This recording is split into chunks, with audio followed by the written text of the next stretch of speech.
I'm Dudley Schroeder from Council Bluffs, Iowa.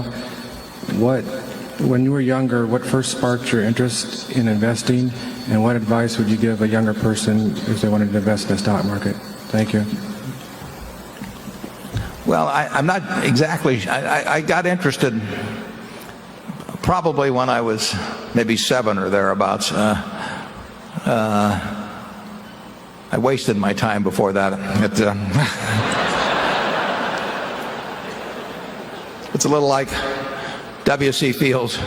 When he inherited some money, somebody asked him what he did with it, and he said he spent half of it on whiskey and the rest he wasted.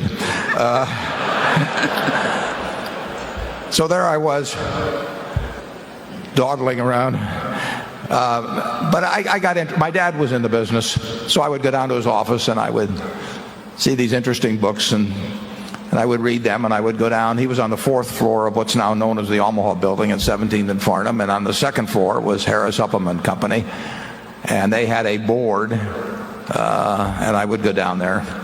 The market was open on Saturdays in those days, so I could, for 2 hours, so I could go down on Saturday, and I saw all these interesting things going across the tape, and I just read a lot. I probably took every book in the Omaha Public Library, and every book they had on investing, or the stock market, basically. I was very interested in the New York Stock Exchange. I thought maybe I'd want to become a specialist when I grew up, and maybe I still will.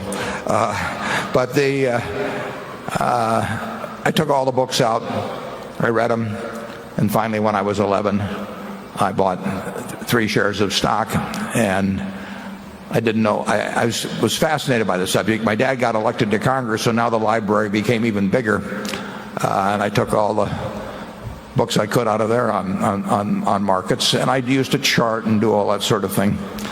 And then finally I read Graham's book when I was at the University of Nebraska, The Intelligent Investor, when I was 19, and that just changed my whole framework.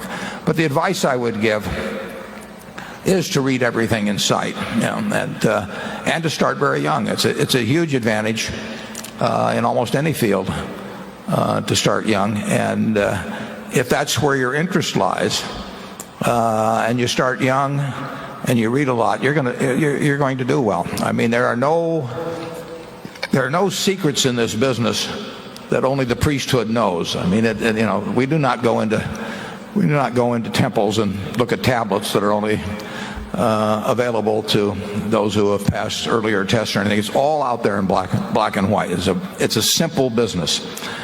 It requires qualities of temperament way more than it requires qualities of intellect. I mean, if you've got more than 125 IQ, you can throw away the rest of the points or give them to your other members of the family or do something, because you don't need it in investing. But you do need a certain temperament that enables you to think for yourself, and then you have to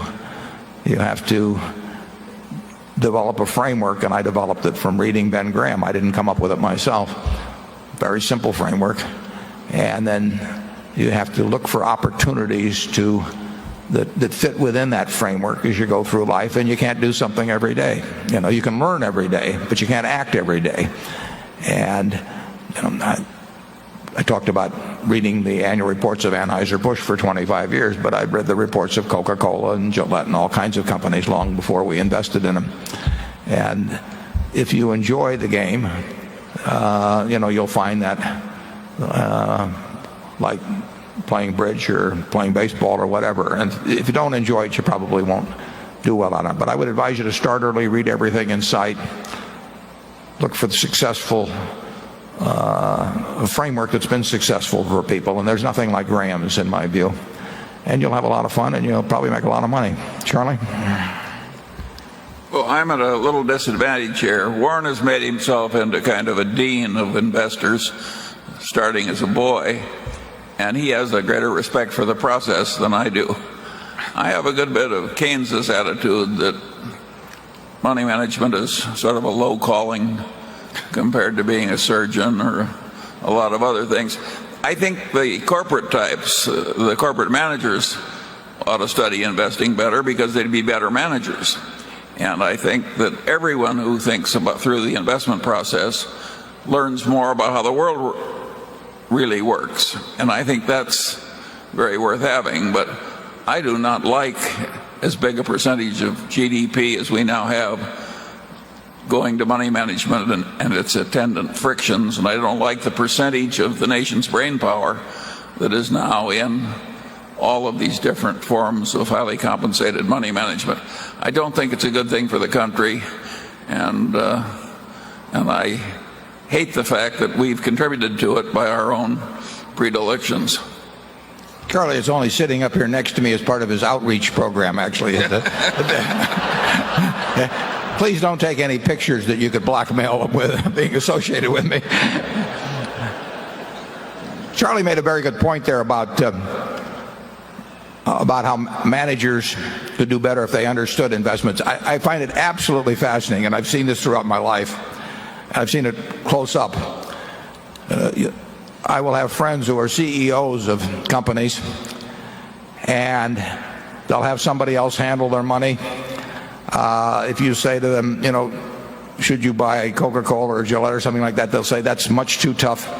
I don't understand that sort of thing. What do I know about investing? And then some investment banker will walk in the next day with the idea they buy a $3 billion company, which is just buying a lot of shares of stock of one company. And they'll run through some little 2-hour presentation and turn it over to a strategic planning group and think that they are then the ones that should make that decision as to whether to buy multi-billion-dollar businesses when they really don't feel they're qualified to make $10,000 decisions with their own money. And it's extraordinary what you see in corporate America in the acquisition activity. It's a little like they say about making sausage and making laws. It's better unobserved. Charlie, you have any further thoughts on that? You've seen a lot of it with me. Well, I do think that the present era has no comparable precedent in the past history of capitalism. I think we have a higher percentage of attention of our intelligent classes into buying little pieces of paper and trying to get rich doing it, and in promotional activities with big profit sharing fees.